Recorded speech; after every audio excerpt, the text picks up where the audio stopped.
నా పేరు లీనా. నేను చదువుకునేది సెవెంత్ క్లాసే అండి. సెవెంత్ క్లాస్ లో లేదు, కంప్లీట్ గా ఫిఫ్త్ క్లాసే అనుకుంటాము కంప్లీట్ చేసిన పూర్తిగా. తర్వాత నేను ఈ బిజినెస్ లో రాకముందండి నాకు 14 ఇయర్స్ అంటే 14 ఏండ్లు ఉండేటప్పుడు, నేను సెవెంత్ క్లాస్ అయిన తర్వాత 14 ఏండ్లు అయింది నాకు. ఆ టైంలోనే నాకు స్కూల్ అనేది చాలా దూరం అండి. అంటే నేను సెవెంత్ క్లాస్ వరకు దగ్గర స్కూల్ అన్నమాట. అక్కడ పోయేదానికి కూడా నాకు కష్టంగా ఉండింది చిన్నప్పుడు. అసలు ఇప్పుడు మీరు చూస్తా అంటే ఇప్పుడు నన్ను చూస్తా అనేది వేరనమాట. నేను ఇంకా చాలా ఘోరంగా ఉంటుంది. అంటే ఒకప్పట్లో వంకొని నడిచేదాన్ని అన్నమాట. మళ్ళీ ఆపరేషన్ చేయడం వల్ల కొద్దిగా బెటర్ అయినాను. ఆ టైంలో స్కూల్కి పోయేదానికి కష్టమయ్యి నేను అక్కడికే చదువు అనేది మానేసినాను అనమాట. తర్వాత నాకు కాన్వెంట్ అన్నమాట, సిస్టర్స్ కాన్వెంట్ లో శారీస్ పైన డిజైనర్ గా వర్క్ చేస్తా ఉంటుంది. డిజైనర్ వర్క్ అంటే అది చిన్న విషయం కాదండి. కండ్లతో పని అన్నమాట. చాలా కష్టమైన పని. కానీ ఒకేదా కూర్చొని చేసే పని అయినాక కండ్లతో పని కాబట్టి చాలా కష్టమైన పని. మేము చేసే వర్క్ అంతా ఫారెన్ ట్రిప్స్ అని వెళ్ళేది. ఒక్కొక్క శారీ రేట్ ఎంత ఉంటుందంటే 70,000, 80,000, లక్ష. అప్పుడు ఊహించుకోండి అది కష్టం కూడా ఎంత ఉంటుందని. అలాంటి వర్క్ లో 14 ఏండ్లు ఉండేటప్పుడే నేను ఆ వర్క్ లోకి జాయిన్ అయినానండి. ఆ టైంలోని ఇంటి బాధ్యత అనేది నేను తీసుకున్నాను. ఎందుకంటే మా నాన్న కూలి పని చేసేది. నాకు ఒక అన్న చెల్లెలు అన్నమాట. వాళ్ళని చదివిపించుకునే కష్టం అయ్యేది. ఇంకా నాకెట్లా చదువు లేదు కాబట్టి ఇంకా సరే వాళ్ళనన్నా చదివిపించాలన్న ఒక ఉద్దేశంతో ఆ వర్క్ లో దిగటము. అక్కడ 14 ఏళ్ళ నుంచి జస్ట్ మొన్న కరోనా వచ్చేంత వరకు నాకు ఆ ఒక్క పని తప్ప వేరే పని తెలియదండి.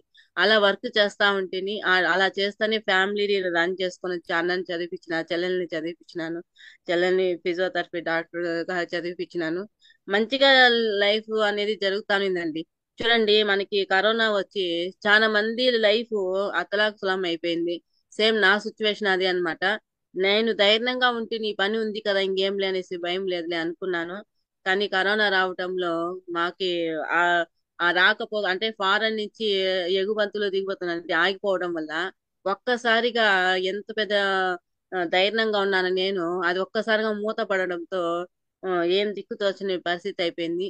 ఇన్ని ఏండ్లలో అంతా ఆ, చెల్లెలకు మ్యారేజ్ కావటము, అన్న వేరే సెటిల్ అవటము, నాకు మ్యారేజ్ కావటము, ఇవన్నీ జరిగిపోయింది అనమాట.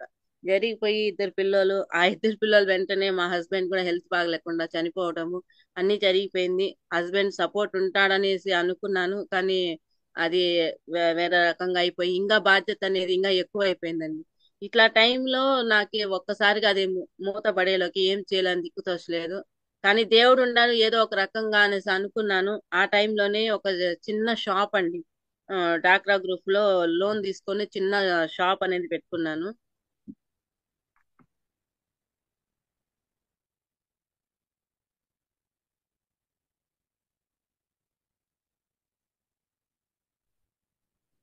అన్మ్యూట్ చేసేది.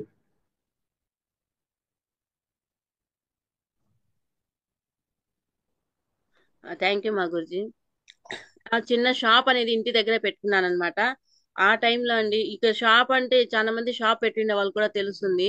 ఇక్కడ మనం సరుకులు వేస్తే దాంట్లోనే ఉంటుంది కానీ మళ్ళీ దాంట్లో డబ్బు వచ్చేదని చూస్తే అంతంత మాత్రమే ఉంటుంది. ఎందుకంటే కొంతమంది అప్పులు తీసుకొని వెళ్ళిపోతారు, రిటర్న్ ఇవ్వరు. అంగిట్లో సరుకులు లేకపోతే అంగిడి ఖాళీగా ఉంటే బాగుండదు అనేసి అప్పు చేసి తీయడము. ఇలా చేస్తా ఉండే కొద్దీ చాలా ఫైనాన్స్ పరంగా చాలా లాస్ అయిపోయినానండి. ఇట్లా టైంలోనే నాకు ఈ అవకాశం అనేది మన చిన్న మగు ద్వారా వచ్చిందనమాట. యారో యారో నొక్కించాలి, యారో. ఆ, ఇక్కడ చూడండి, చిన్న మగు ద్వారా ఈ అవకాశం అనేది నాకు వచ్చింది. ఇక్కడ మా అప్లయన్స్ ఉన్నారు చూడండి. ఇక్కడ మధ్యలో ఈ అమ్మాయి వచ్చి మా మేనమామ కూతురు అనమాట. ఈ అమ్మాయి ద్వారా నాకు ఈ అవకాశం వచ్చింది. సేమ్ అండి, ఇప్పుడు అప్పుడే టెస్ట్ లో చెప్పినట్లు నేను కూడా అందరిలాగా సైన్ అప్ చేసినానండి. వింటానే బాగుంది, ఇక్కడ టీం వర్క్ జరుగుతుంది, మనం సక్సెస్ అవ్వచ్చు అని ఒక నమ్మకంతో సైన్ అప్ అనేది చేసుకున్నాను. చేసుకున్న తర్వాత మళ్ళీ భయం అనేది పుట్టేసింది. ఎందుకంటే అందరూ భయపెట్టి చేసినారు. ఇది అంతా నీ వల్ల కాదు, మనుషులతో పని, ఇక్కడ తిరిగేదానికి అయ్యేది లేదు, వాళ్ళు ఎవరో మోసం చేస్తారు, ఇదంతా 2 రోజులు ఉంటుంది మళ్ళీ ఎత్తేస్తాను.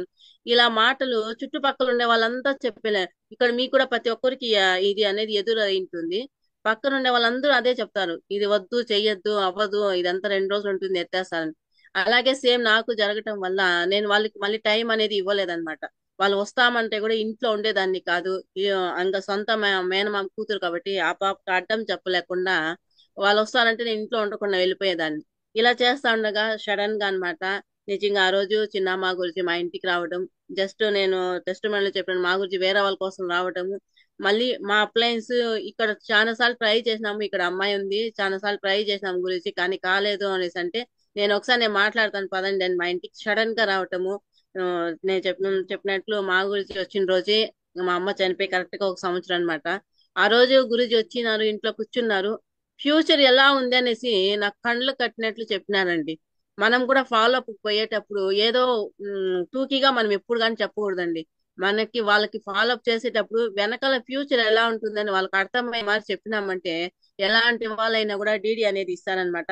అలా మా గురించి నాకు ఆ రోజు అర్థమయ్యే మరి చెప్పినారు బిజినెస్ గురించి. అప్పుడు వెంటనే డీడీ అప్పట్లో ₹10 వడ్డీకి తీసండి. ఇప్పుడు ఒక్కొక్కసారి మనం పోయినప్పుడు ఫాలో పోయినప్పుడు డబ్బులు పెట్టుకొని కూడా మళ్ళీ ఆలోచిస్తామంటారు. కానీ నిజంగా బిజినెస్ మనం అర్థమే మరి చెప్తే వాళ్ళు ఎంతకన్నా, ఎందుకంటే లైఫ్ దీంట్లో ఉంది అని అర్థం చేసుకున్నప్పుడు ఎంత డబ్బు అయినా కూడా వడ్డీకి తీసి అయినా జాయిన్ అవుతారండి. సేమ్ నేను కూడా అలాగే వడ్డీకి తీసి జాయిన్ అయినాను.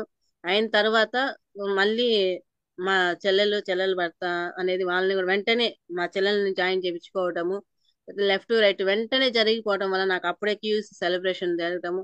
అప్పట్లోనే వికాస్ మా గురించి వదార సోమశంకర్ దగ్గర బెస్ట్ పర్ఫార్మెన్స్ పేరు కూడా రావడం జరిగింది అనమాట. చూడండి, నేను ఈ బిజినెస్ లో రావడానికి ఇది ఒకటే అండి కారణం. నేను ఎక్కడ పోయినా కూడా టెస్ట్ లో కూడా ఇదే చెప్తాను. ఆ రోజు కానీ నేను ఈ ఫంక్షన్ కి చాలా మంది ఫంక్షన్లకి డబ్బులు పెట్టుకొని రావాలంటే చాలా ఇబ్బంది పడతారు. ఈ పోయేది అవసరమా, మన డబ్బులు పెట్టుకొని మనం పోయి ట్రైనింగ్ అంటే కొత్త వాళ్ళు, పాత వాళ్ళకి తెలుసు, కొత్త వాళ్ళు అట్లా అనుకుంటారు. కానీ చూడండి, ఆ రోజు నేను అప్పట్లో 2000 ఎంత 3000 అయింది నాకు జాయిన్ అయిన కొత్తలోనే ఈ ఈ ర్యాంక్ రత్న అవార్డ్స్ అనేసి సోమ్ మగుర్జితో ఉన్నింది, వికాస్ మగుర్జితో ఫస్ట్ టైం నేను వాళ్ళని చూడటం, అదే ఫస్ట్ మీటింగ్ కూడా అన్నమాట. అక్కడ వెళ్ళినప్పుడు దిలీప్ కుమార్ ని చూసినాను అనమాట. మా సారు చనిపోయి వాళ్ళ వైఫ్ ని ఆ స్టేజ్ పైన చూసినానండి. నిజంగా నా కంట్లో నీళ్ళు ఆగలేదన్నమాట. ఆ ఫంక్షన్ చూసినప్పుడు ఆలోచించినాను, మనది కూడా సేమ్ సిచ్యువేషన్ కదా. మనకి దీంట్లో ఉన్నామంటే ఇలా టీం వర్క్ అనేది ఇది అందరూ సపోర్ట్ ఉంటారు, మన పిల్లోలకి ఎలాంటి ఇది ఉండదు అనేసి ఒక నమ్మకంతో అక్కడి నుంచి అండి ఆ ఫంక్షన్ లో నేను కనెక్ట్ అయినాను. చేస్తే సేఫ్ షాపే చేయాలా, వేరేది ఏది చేయకూడదు అనేసి అనుకొని అక్కడ గట్టి నిర్ణయం తీసుకున్నాను అనమాట. తీసుకొని వెంటనే నేను రావడం, వచ్చిన తర్వాత వర్క్ ఫాస్ట్ గా అండి వర్క్ చేసినానంటే, ఇప్పుడు కూడా చెప్తాను, చాలా మంది ఆలోచిస్తారు అప్లైన్ రాలేదు, డౌన్ లైన్స్ రాలేదు అనేసి. నిజం చెప్తానండి, ర్యాంక్ 2 వరకు అప్లైన్ సపోర్ట్ అనేది నాకు చాలా తక్కువే అండి. అయినా కూడా చాలా మంది ఆలోచిస్తారు మనం చేస్తే మన అప్లైన్ పోతారని, పోతుందని. ఆ రోజు కూడా కానీ మేము అట్లా ఆలోచించలేదు. నేను సక్సెస్ అవ్వాలా, నేను ర్యాంక్ 1 అవ్వాలా.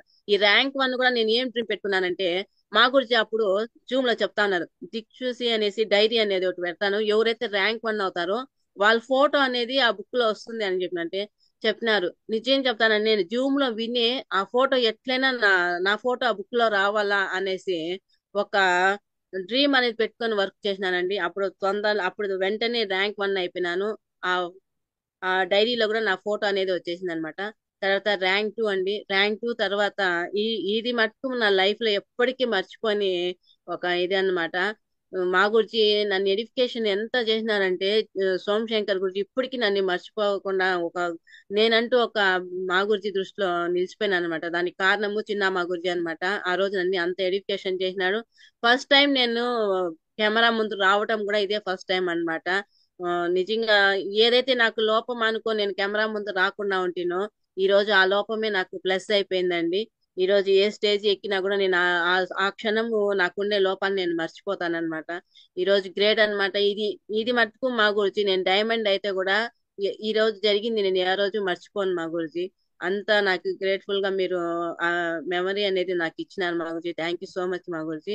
తర్వాత ర్యాంక్ 3 అన్నమాట. ర్యాంక్ 2 అయినాక మా గురించికి నా వర్క్ ఏమిటి అనేది డైరెక్ట్ గా తెలిసిందనమాట. తర్వాత మా గురించి కమ్యూనికేషన్ లోకి వెళ్ళిపోయినాను. వెళ్ళిన తర్వాత అండి ర్యాంక్ 3 నుంచి వరుసగా టార్గెట్లు అవ్వటము, ఒక కసిగా చేసినామండి. ఆ రోజు అప్పట్లో పని అనేది ఒక కసిగా చేసినాము, టీం వర్క్ గా చేసినాము. సోమశంకర్ మన నరేష్ మా గురించి ఫస్ట్ టైం పలంనేరుకు రావటం, అదే టైంలోనే టార్గెట్ ప్లాటినము ర్యాంక్ 3 3 అచీవ్మెంట్ చేసుకున్నాను. ఆ రోజు సెలబ్రేషన్ పలంనేరులో అంతా ఇంతగా చేయలేదు, చిన్న మా గురించి అంత గ్రాండ్ గా చేసినారనమాట మన నరేష్ మగుజ్ ద్వారా. ఇది కూడా ఎప్పటికీ మర్చిపోను. తర్వాత ర్యాంక్ 4 అండి. ర్యాంక్ 4 కూడా మా గురించి వాళ్ళ ద్వారా సన్మానం జరిగింది. ఇక్కడ చూడండి చాంపియన్ ట్రోఫీ అంటే ఎట్లా అంటే పలంనేరుకే రావాలా అని ఒక పట్టుదలతో కసిగా చేసినామండి. ఫస్ట్ టైం మా గురించి చాంపియన్ ట్రోఫీ పెట్టడము అది పలంనేరుకే వచ్చిందనమాట. నిజంగా ఆ రోజు అందరూ యూనిటీగా అలా చేసినాం కాబట్టి అది తీసుకోవడం జరిగింది అనమాట. తర్వాత ర్యాంక్ 5 అప్లయన్స్ తో ర్యాంక్ 5 కూడా సెలబ్రేషన్ జరిగింది.